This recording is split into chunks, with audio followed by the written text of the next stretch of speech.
"Come on, David, your ex was at least a 9." One of his friends said loud enough for half the restaurant to hear. David didn't hesitate. He smirked, glanced over at me, and said, "Yeah, well, marriage changes things." The table erupted. His friends leaned back laughing like it was the funniest thing they'd heard all year. I stared at my untouched pasta. The waitress near our table suddenly became very interested in refilling water glasses that were already full. Nobody looked at me, not directly. Then David leaned close to my ear, his breath warm and casual, like what he was about to say was perfectly normal. He whispered, "Don't make it weird." That was the moment I stopped pretending. My husband didn't just disrespect me, he enjoyed it. My name is Jessica Wilson. I'm 35 years old. I work as a hospital billing coordinator at a regional medical center, processing insurance claims, chasing payment disputes, and untangling financial errors that most people never even know exist. I've worked overtime shifts more times than I can count, quietly covering the larger share of our household expenses while David bounced between sales roles and what he called building connections. I'm not dramatic, I'm not loud. People who meet me often describe me as calm, dependable, maybe a little too quiet. I've always been the person who handles things without making a scene. The one who shows up, fixes the problem, and goes home without needing applause for it. David was different when we met. He had this energy that filled whatever room he walked into. He was charming and funny, and he made me feel like I was the only person worth talking to. But over the years, I started to notice that the charm wasn't really about warmth. It was about performance.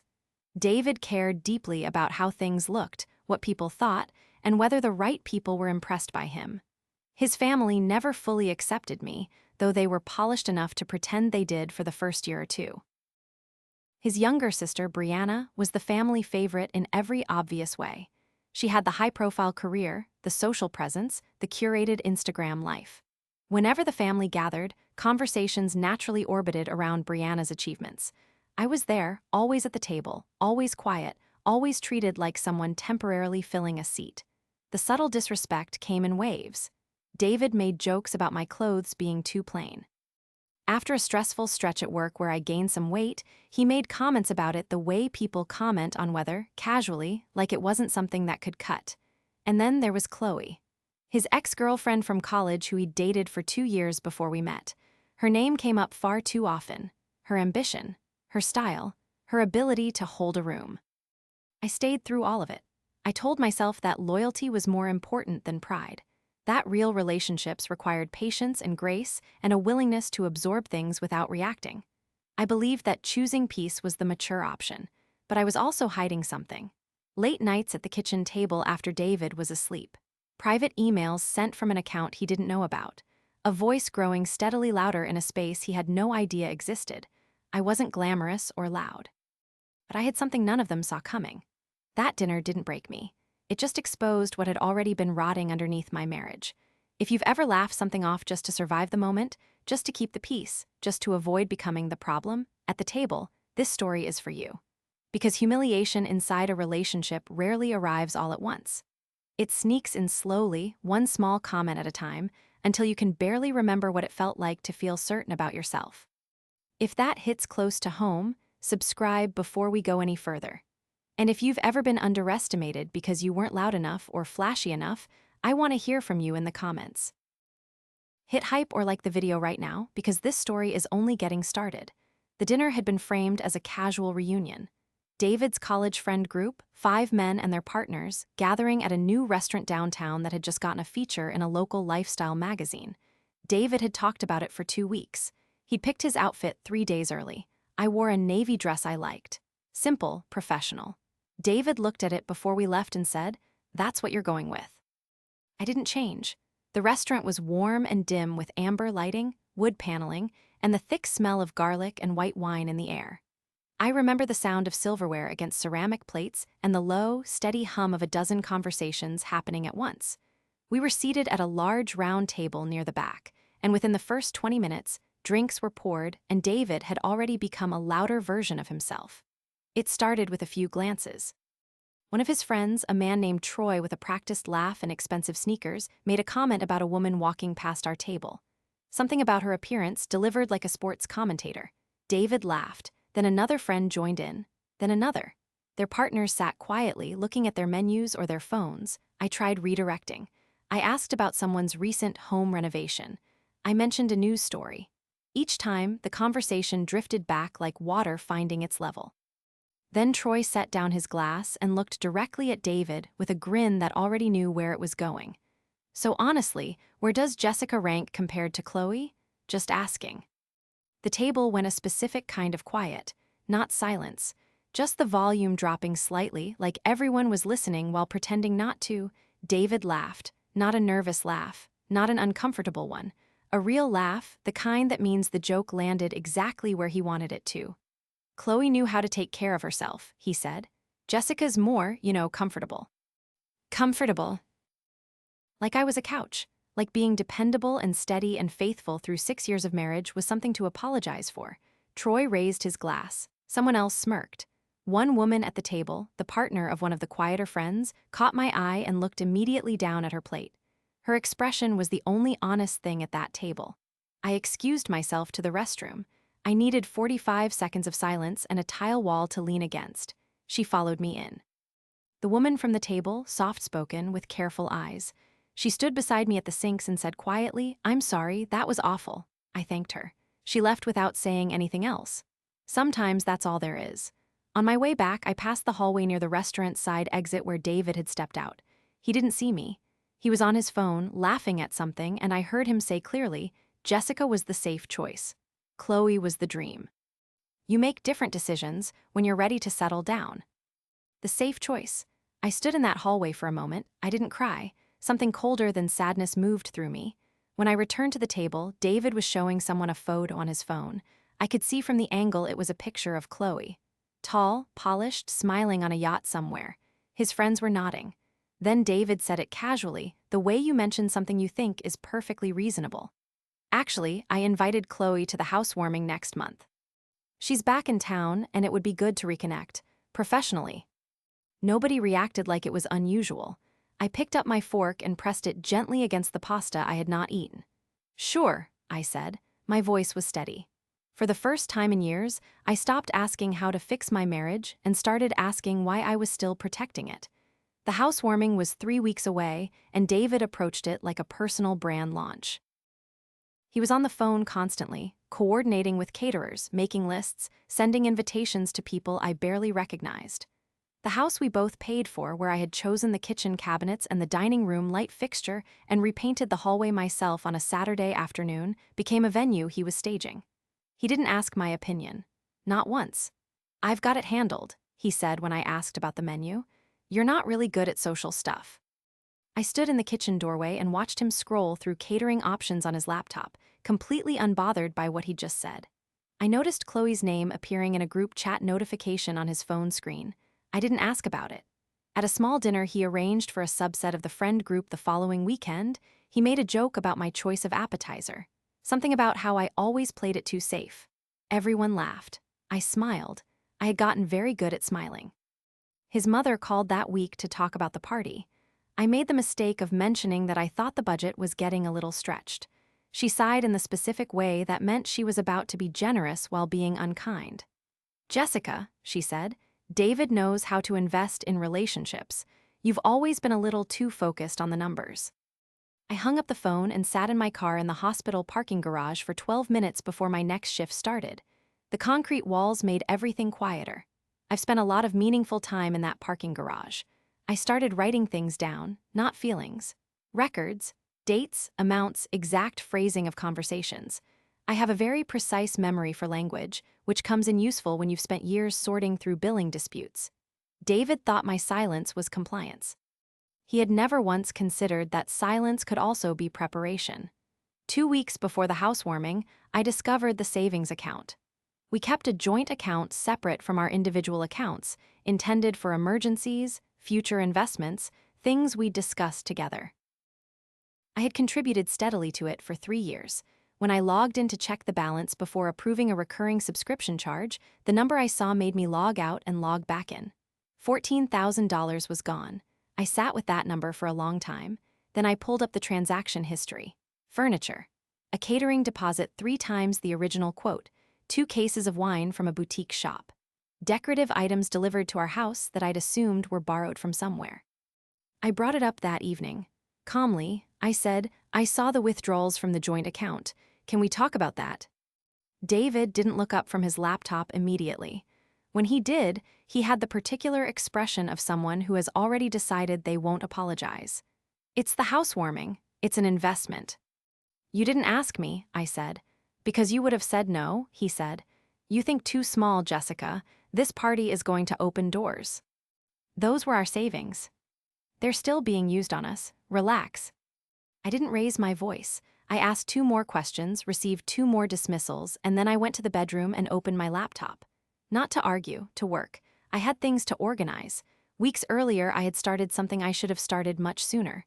I went through every email, every text, every voice message I had kept over 2 years without consciously knowing why I was keeping them.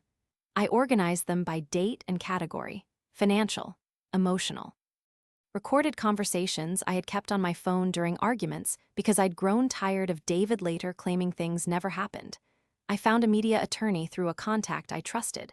I sent an initial inquiry that same night from the account David didn't know about. He believed I had nowhere to go. He was very wrong about that. Here is something I never told David during our marriage. Approximately 2.5 years before that restaurant dinner, I started a channel. Anonymous, quiet, uploaded from a laptop in the corner of our bedroom while David was out with his friends or asleep on the couch. It started as a place to process what I was experiencing. I talked about emotional manipulation, about how disrespect hides inside humor, about the slow erosion of self-worth that happens in relationships where one person is always performing and the other is always accommodating. I didn't expect anyone to listen. Within 8 months, tens of thousands of people were. The channel grew because I told the truth in plain language. No performance, no aesthetics, just accuracy. I talked about things people recognized in their own lives, and they came back every week and brought their friends. By the time David sat across from me in that restaurant, my channel had over 400,000 subscribers. The podcast had been downloaded more than 2 million times across 40 countries. David had actually mentioned it once. He came across a clip while scrolling through a recommended feed and said, "This woman is doing okay. Bit boring though. No presence." He had no idea he was reviewing his own wife's work. I never told him because at first I was afraid of his reaction. Then I kept it private because I needed one space in my life that was entirely mine. Then I kept it private because I had begun to understand, slowly and clearly, that it was also going to be my exit. What they didn't know was that thousands of people already listened to my voice every single night. I had already built a life outside David. I just hadn't moved into it yet. I quietly contacted the media attorney through Elaine. Elaine is a hospital administrator who has worked in our building for 11 years. She is 62 years old, precise in the way people get when they've survived things, and she notices everything. She had watched me become quieter over the preceding months and said nothing until she decided the moment was right. She stopped me one morning in the corridor outside the billing office, 2 coffees in hand, and said, "You have about 10 minutes before your next call. Come sit with me." We sat in a small conference room with no agenda. She set a coffee in front of me and looked at me the way someone looks at a person they've decided to be honest with. "You've been disappearing," she said. "Not physically, but you're not all here anymore." I told her it was stress. She nodded like she already knew that wasn't the complete answer. Then she told me about her own divorce, 12 years earlier. A husband who had publicly embarrassed her at a company event, then spent the following weeks convincing mutual friends that she'd overreacted. She lost the house. She lost a significant amount of savings. She spent 18 months rebuilding from the kind of ground floor most people don't know exists. The hardest part, she said, wasn't losing the money. It was realizing how long I had been protecting someone who had never once protected me. I felt something release in my chest when she said that, not dramatically. Quietly, like a door finally swinging open that I'd been pressing against from the wrong side. I told her the truth, all of it, the restaurant, the savings, the recordings, the channel. She listened without interrupting. When I finished, she set down her cup and said, "You already know what you need to do. You need someone to tell you that you're allowed to do it." "You're allowed to do it," she said. Within the week, Elaine had connected me to the attorney through a former colleague. I met with him twice over video call. He confirmed what I already suspected about the financial withdrawals and helped me understand exactly what I was within my rights to do with the documentation I had collected. David, during all of this, was becoming more confident by the day. He posted party teasers on his social media. He made a passive-aggressive comment in a group chat, something I was shown by someone who thought I should see it, about how some people at home didn't understand the value of investing in your network. He told a friend over the phone, in a conversation I did not need to strain to hear, that Jessica was lucky things had worked out the way they did. The housewarming was 3 days away. I scheduled a live stream for the same night. I prepared carefully. The presentation was clean, organized, and thorough. I had practiced what I would say. Elaine had confirmed the attorney would be available that evening. Tension is a strange thing when you're the only person in the room who knows it's there. The house was full by 8 o'clock. David had been right about one thing: he knew how to fill a room. There were 40, maybe 45 people. Music carefully selected. Lighting he'd spent a week debating. Appetizers from the caterer who had charged 3 times the original quote and drawn from our savings to cover it. Chloe arrived at 8:15, and the room rearranged itself around her arrival in the way rooms do when the person entering knows how to use an entrance. David crossed the space to greet her in under 10 seconds. I watched from near the kitchen and felt nothing except a kind of crystalline focus. At some point around 9, David clinked his glass. "I want to say a few words," he began. He was relaxed in the particular way people are when they believe they are exactly where power lives. "This house, this gathering, it represents what I've been working toward. Surrounding myself with people who actually add value, people who push forward, people who understand ambition." He glanced at Chloe when he said the last sentence. A few people noticed. Most pretended not to. I stood near the kitchen with my phone in my hand. Across the room, 3 guests looked down at their phones almost simultaneously. Then 4 more. One woman looked up with an expression of slow recognition. Then a man near the fireplace said quietly to the person beside him, "Wait, is this the channel I think it is?" I walked to the television in the living room, connected the screen to my laptop, and opened the live stream. My face appeared on the screen. My name appeared beneath it, not an alias, not an anonymous handle. Jessica Wilson, Relationship Recovery Platform, 427,000 subscribers, live now. The room responded in pieces. A woman near the dining table said, "I follow her." Then another voice, "I've listened to every episode." Then the general noise of the party fell away into something quieter and stranger. David turned around slowly. I didn't look at him yet. I spoke to the screen, to the camera, to the people watching from places I would never see. "A lot of you have asked me for a long time why I stay anonymous. Tonight I'm answering that question." I turned then and faced the room. I played the first recording. David's voice, clear and unhurried, mocking my income at a party 18 months earlier. Calling my salary a nice hobby income. Telling his friend that he carried the real financial weight. In a home where my name was on more bills than his. In a life where my paycheck covered what his inconsistency left uncovered. Then I played the second. David describing my appearance to a friend while they drove together, thinking the conversation was private, not knowing I had borrowed his phone to make a call and inadvertently recorded the audio his Bluetooth had picked up. Then I displayed the bank records, the withdrawals, the dates, the amounts, the receipts I had quietly photographed before they were discarded. David moved toward me. "Jessica, stop, turn it off." His voice had changed. The ease was gone. "You thought being loud made you powerful," I said. "It just made you careless." He tried to reach past me to disconnect the screen. 2 people physically stepped between us without being asked. They were guests at his party. Chloe had moved toward the front door without making any particular announcement about it. His friends were very quiet. The front door opened, and Elaine stepped inside. She crossed the room with a folder, handed it to me, and stood beside me without a word of explanation. The folder contained what my attorney had prepared. A formal notice of financial claim connected to the misuse of jointly held savings and a petition for separation. "Jessica, come on, we can talk about this privately." David's voice had taken on a quality I had never heard before, something plaintive and off balance. "Whatever this is, it doesn't need to be a whole thing." "It's already a whole thing," I said. Guests began moving toward their coats. Someone said a quiet goodbye, then another. The room emptied in the specific way rooms empty when people want to be somewhere else and are too polite to run. David stood near the carefully arranged centerpiece he'd spent 40 minutes positioning and looked at the room that had been full 20 minutes earlier.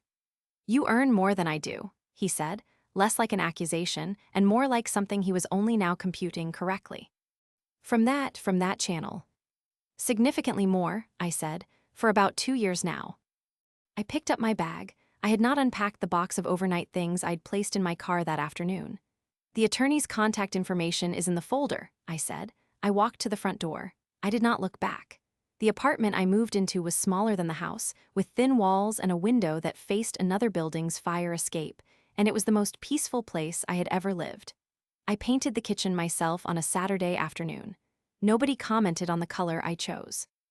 I removed the anonymity from my channel permanently and began speaking publicly about what I had experienced. The response was immediate and overwhelming. My subscriber count crossed 600,000 within the first week. My inbox filled with messages from people I would never meet, telling me they had stayed quiet for years, telling me they had laughed things off at dinner tables and in hallways and at family gatherings, telling me they had been the safe choice and the comfortable option and the one who settled for less so someone else could feel like more. David's social world contracted.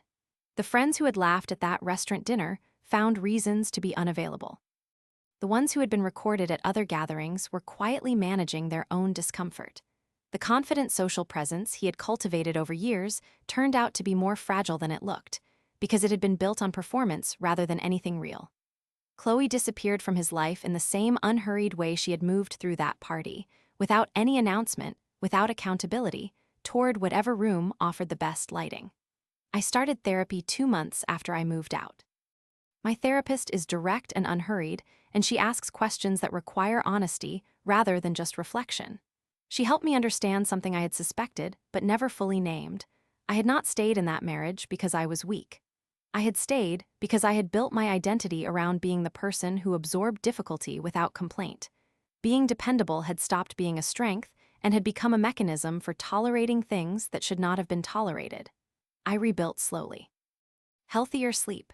Cooking meals I actually wanted to eat. Long walks on weekend mornings without planning where I was going. Silence that felt like breathing instead of endurance. The worst thing David ever did wasn't comparing me to another woman. It was teaching me how small I had allowed myself to become. The moment I stopped asking for his respect was the moment I remembered I had never actually needed it. Once I remembered my worth, his opinion stopped mattering at all. If you have ever sat at a table while someone who was supposed to protect you made you smaller just to make themselves feel bigger, I want you to know I see you. I know what it costs to smile through that. I know the energy it takes to hold yourself together in public and fall apart quietly later where no one can use it against you. Did someone ever make you feel small just to impress other people around them? Tell me in the comments. Your story matters. And if you're rebuilding right now, if you're somewhere in the slow, honest work of remembering who you are, subscribe and come back. This community is here. Click hype to help this story reach others who need it. Thank you for staying through Jessica's entire journey with me. It means more than I can say. If her story resonated with you, share it. Leave a comment about a moment you finally stopped being silent. Every story someone shares in this community helps someone else feel less alone in what they're carrying. Every hype you give this video puts it in front of someone who might need it tonight. Someone sitting in a parking garage, or a quiet room, or a restaurant table wondering if they're the only one. Subscribe if you haven't yet, and know that you being here, listening and staying until the end, that already matters. Thank you for being here. Thank you for listening.